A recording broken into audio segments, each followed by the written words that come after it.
नमस्कार साथियों, स्वागत है आपका हमारे YouTube चैनल GK24 में। दोस्तों, आज के वीडियो में हम 22 दिसंबर 2021 को हुए सीटेट पेपर फर्स्ट के EVS के दूसरे भाग का अध्ययन करेंगे। इससे पहले भाग में हमने कंटेंट के 15 क्वेश्चन को पढ़ लिया है, जिसका लिंक नीचे डिस्क्रिप्शन में दिया गया है, आप जाके देख सकते हैं। इस वीडियो में हम पेडागोजी के 15 क्वेश्चन को पढ़ेंगे। चलिए वीडियो स्टार्ट करते हैं आज के पहले क्वेश्चन से। आज का हमारा पहला क्वेश्चन है, EVS के लिए रचनात्मक आकलन है। कथन दिया गया है अधिगम के लिए आकलन, अधिगम का आकलन, अधिगम के रूप में आकलन, अधिगम के बारे में आकलन।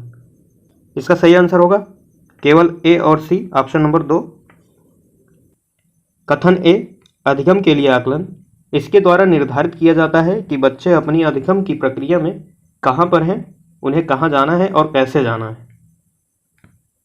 कथन सी है, अधिगम के रूप में आकलन, यह गतिविधि या कार्य का उपयोग होता है जो बच्चों को स्वयं अधिगम में सुधार के लिए मदद करता है। बढ़ते हैं अगले क्वेश्चन की ओर। अगला प्रश्न है, ऋषि चीज़ें हम जो बनाते हैं और करते हैं पढ़ाने की योजना बना रहा है, वह रेशम कैसे बनता है, इस पर चर्चा करना चाहता है। इसके लिए निम्नलिखित में से सबसे उपयुक्त युक्ति कौन सी है। ऑप्शंस आपके सामने हैं। इसका सही आंसर होगा रेशम पालन क्षेत्र में भ्रमण, ऑप्शन नंबर 3। यह सबसे उपयुक्त विधि होगी रेशम कैसे बनता है यह पाठ पढ़ाने के लिए। जब बच्चे कक्षा के बाहर रेशम क्षेत्र में दौरा करेंगे तो उन्हें व्यवहारिक अनुभव प्राप्त होगा। वे देख सकेंगे कि रेशम कैसे बनता है, उनके अवलोकन व धारण कौशल का विकास होगा। रेशम कीट पालन को क्या कहा जाता है यह आपको कमेंट करके बताना है। बढ़ते हैं अपने अगले क्वेश्चन की ओर। अगला क्वेश्चन है, निम्नलिखित में से कौन सा साधन EVS में रचनात्मक आकलन के लिए उपयोग किया जा सकता है। ऑप्शंस है सहपाठी आकलन, स्वयं आकलन, अवलोकन, उपाख्यानात्मक अभिलेख। इसका सही आंसर होगा उपाख्यानात्मक अभिलेख, ऑप्शन नंबर 4। इसे एनेक्डोटल रिकॉर्ड कहते हैं। इसमें बच्चों के समस्त व्यवहार, कौशल, प्रतिभाओं और क्षमताओं का रिकॉर्ड रहता है। इसके द्वारा रचनात्मक आकलन किया जाता है। अगला है क्वेश्चन नंबर 4।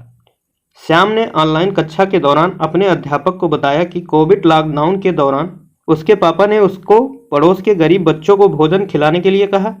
श्याम का यह व्यवहार निम्नलिखित में से शैक्षिक पक्ष का आकलन करने के लिए किस उपकरण में दर्ज किया जाएगा। ऑप्शन आपके सामने हैं। इसका सही आंसर होगा उपाख्यानात्मक अभिलेख, यानी ऑप्शन नंबर 4। इसे अंग्रेजी में कहते हैं एनेक्डोटल रिकॉर्ड। इसमें बच्चों के व्यवहार, कौशल, प्रतिभाओं और क्षमताओं का रिकॉर्ड रहता है।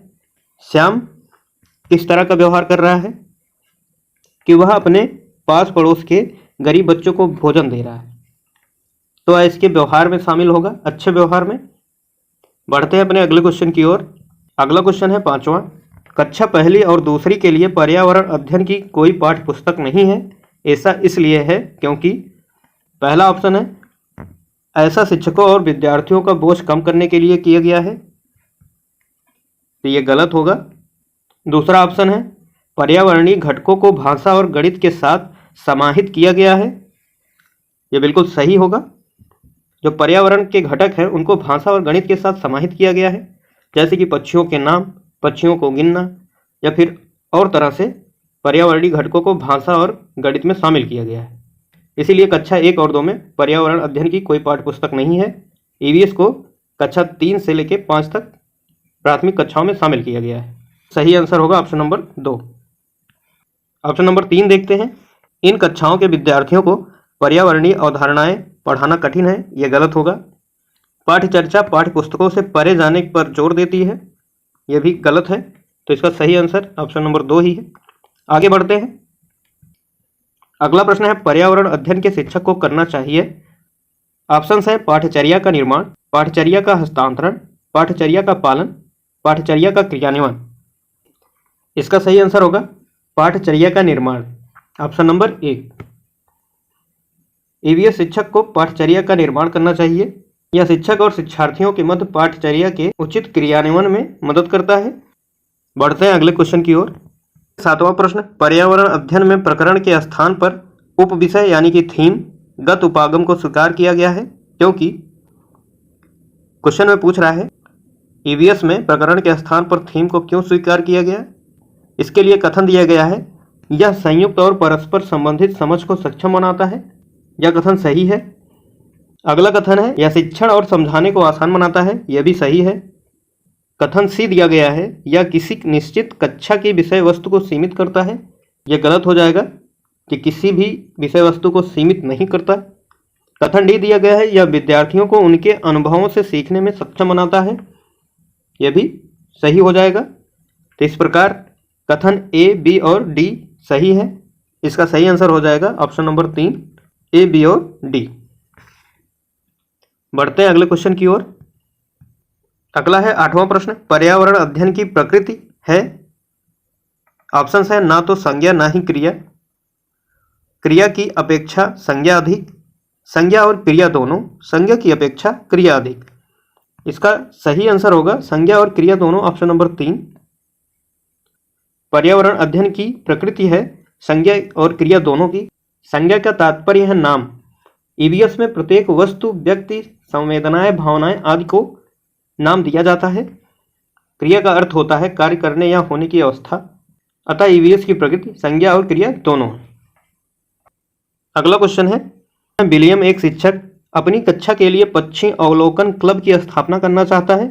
उसे इस क्लब का नेता किसे बनाना चाहिए? ऑप्शंस दिया गया है, कक्षा में सर्वाधिक अंक प्राप्त करने वाले विद्यार्थी को, कक्षा के सबसे शरारती विद्यार्थी को, वह स्वयं अपने को नेता घोषित करेगा, छोटे छोटे समूह बनाकर उन्हें नेता चुनने के लिए कहना चाहिए। सबसे उपयुक्त आंसर जो होगा ऑप्शन नंबर 4,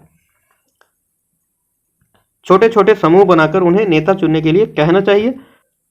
अगला प्रश्न है, रमेश कक्षा में जंतुओं को पढ़ाने के लिए नाटक का उपयोग करना चाहता है, उसे क्या करना चाहिए? ऑप्शंस दिए गए हैं, पहले से मंचित एवं अभिनीत नाटक की खोजें, दूसरा है पहले से लिखित नाटक का चयन कर निर्देशित करें, तीसरा है विद्यार्थियों से नाटक लिखने और अभिनय करने को कहें, चौथा है स्वयं नाटक लिखकर निर्देशित करें। तो इसका सही आंसर होगा ऑप्शन नंबर 3, विद्यार्थियों से नाटक लिखने और अभिनय करने को कहें। इससे बच्चों की सोचने की क्षमता बढ़ेगी और नए विचार उत्पन्न होंगे। बढ़ते हैं अगले प्रश्न की ओर।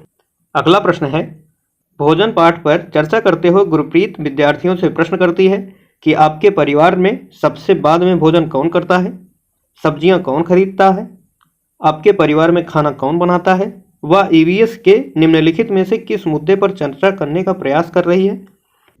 कथन दिया गया है परिवार की खान पान की आदतें, ये गलत है। कथन बी है परिवार को एक साथ मिलकर खाना चाहिए, यह भी नहीं होगा। कथन सी है परिवार के सदस्यों की भोजन पकाने की भूमिका, ये सही हो जाएगा। कथन डी है परिवार में जेंडर भूमिका को चुनौती, ये भी सही है। इसका सही आंसर होगा ऑप्शन नंबर 2, सी और डी। अगला है प्रश्न 12, अपनी अगली कक्षा में प्रदूषण पढ़ाने के लिए योजना बनाते समय निवेदिता पाती है कि ग्रामीण पृष्ठभूमि के विद्यार्थियों ने प्रदूषण शब्द सुना ही नहीं है और इसलिए उन्हें इसे समझाने में कठिनाई होगी। निवेदिता को इस संप्रत्यय की शुरुआत करने के लिए कौन सी विधि का उपयोग करना चाहिए? कथन दिया गया व्याख्या, विचार मंथन, कठपुतली द्वारा नाटक, क्षेत्र भ्रमण। व्याख्या तो गलत होगा, विचार मंथन सही है, कठपुतली द्वारा नाटक ये गलत है और क्षेत्र भ्रमण, तो क्षेत्र भ्रमण सही होगा क्योंकि इससे बच्चे नए एवं व्यवहारिक अनुभव प्राप्त करेंगे और प्रत्यक्ष अवलोकन द्वारा सीखेंगे। इस प्रकार कथन बी और डी सही हैं, तो इसका सही आंसर होगा ऑप्शन नंबर 4, बी और डी। अगला है प्रश्न नंबर 13, परिवार और मित्र पाठ के पूर्ण होने पर चेतन विद्यार्थियों का इकाई परीक्षण लेने का निर्णय लेता है। निम्नलिखित में से कौन सा कथन इस परीक्षण का सर्वाधिक उपयुक्त उद्देश्य है? कथन दिया गया है, कथन ए है विद्यार्थियों की प्रगति का आकलन करना, यह सही है। कथन बी है विद्यार्थियों के अधिगम का आकलन करना, यह भी सही है। कथन सी है अभिभावकों को विद्यार्थियों की प्रगति के बारे में बताना, यह भी सही होगा। कथन डी है विद्यार्थियों को उत्तीर्ण या अनुत्तीर्ण घोषित करना, यह गलत होगा। इस प्रकार कथन ए, बी और सी सही हैं। इसका सही आंसर होगा ऑप्शन नंबर 3, ए, बी और सी। अगला है 14वां प्रश्न, गीता की कक्षा का एक विद्यार्थी इकबाल दृष्टिबाधित है, यानी कि वह ठीक प्रकार से देख नहीं सकता। गीता देखती है कि वह पिछले कुछ दिनों से विद्यालय नहीं आ रहा है। उसके अभिभावक से बात करने पर पता चलता है कि उसे बोर्ड को पढ़ने में कठिनाई होती है और वह कक्षा प्रक्रियाओं में भी भाग नहीं ले पा रहा है।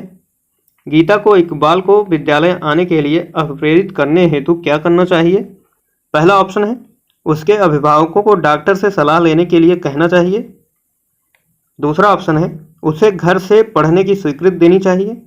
तीसरा ऑप्शन है कक्षा नाटक की योजना बनाकर इकबाल के लिए भूमिका निर्मित करनी चाहिए। चौथा ऑप्शन है इकबाल को आगे की सीट पर बिठाना चाहिए। इसका सही आंसर होगा ऑप्शन नंबर 4, इकबाल को आगे की सीट पर बिठाना चाहिए। इकबाल दृष्टिबाधित है, इसलिए दूर से वह देख नहीं सकता है। जब वो पास आगे की सीट पर बैठेगा बोर्ड को अच्छी तरह से देख पाएगा और पढ़ सकेगा। बढ़ते हैं अगले और अंतिम प्रश्न की ओर। जल पर चर्चा करते हुए शिवांगी कक्षा 1 के विद्यार्थियों से आकाश का चित्र बनाने के लिए कहती है। सैम ने आकाश में हरा रंग भरा। उसने इस रंग को क्यों चुना? यह पूछने पर वह जवाब देता है कि उसके घर के पास तालाब का रंग हरा है, क्योंकि पानी आकाश से आता है, इसलिए आकाश हरा होगा। शिवांगी को क्या करना चाहिए? पहला ऑप्शन है विद्यार्थियों के आकाश का अवलोकन की व्यवस्था करनी चाहिए। दूसरा ऑप्शन है उसे बताना चाहिए कि आकाश काला होता है। तीसरा ऑप्शन है उसकी सृजनात्मकता की सराहना करनी चाहिए। चौथा ऑप्शन है उसे बताना चाहिए कि आकाश नीला होता है। इसका सबसे उपयुक्त आंसर होगा ऑप्शन नंबर 1, विद्यार्थियों के आकाश का अवलोकन की व्यवस्था करनी चाहिए। इससे बच्चों को क्लास के जीवन और वास्तविक जीवन से जोड़ने में मदद मिलेगी और वे समझ पाएंगे कि नहीं, आकाश का रंग नीला होता है। तो दोस्तों आज का यह वीडियो यहीं पर समाप्त होता है। मिलते हैं नेक्स्ट वीडियो में 23 दिसंबर 2021 के ईवीएस के प्रश्नों के साथ। आप कमेंट बॉक्स में कमेंट करके बताइए आपको वीडियो कैसा लगा। अच्छा लगा हो तो लाइक कीजिए, शेयर कीजिए और सब्सक्राइब कीजिए।